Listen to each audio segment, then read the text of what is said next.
Guys, നിങ്ങൾ San Francisco അടുത്തുള്ള 17 mile drive വഴി യാത്ര ചെയ്തിട്ടുണ്ടോ? It's so amazing. ഒരു വശത്ത് പസഫിക് ഓഷ്യൻ്റെ നെവർ എൻഡിങ് ബ്ലൂ, മറ്റേ സൈഡിൽ പൈൻ മരങ്ങൾ. ഓരോ വളവിലും ഓരോ പുതിയ കാഴ്ചയാണ്. പിന്നെ ഇവിടെ പാറകളിൽ ഓടി നടക്കുന്ന കുറച്ച് ചെറിയ നാട്ടുകാരെയും കാണാം, which are these California ground squirrels. പിന്നെ ഇവിടെ വളരെ ഫേമസ് ആയിട്ടുള്ളൊരു സംഭവമുണ്ട്, which is called the lone cypress. കുറഞ്ഞത് 250 വർഷമായിട്ട് ഈ പാറക്കെട്ടിൽ ഇങ്ങനെ ഒറ്റയ്ക്ക് നിൽക്കുകയാണ് ഈ വൃക്ഷം.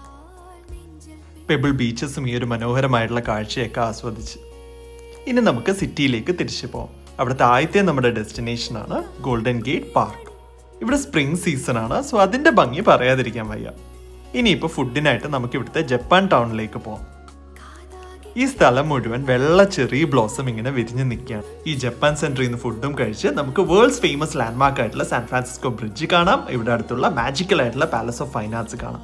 അങ്ങനെ ഈ ജേർണി അൺഫോർഗറ്റബിൾ ആക്കി നമുക്ക് തിരിച്ചു പോകാം.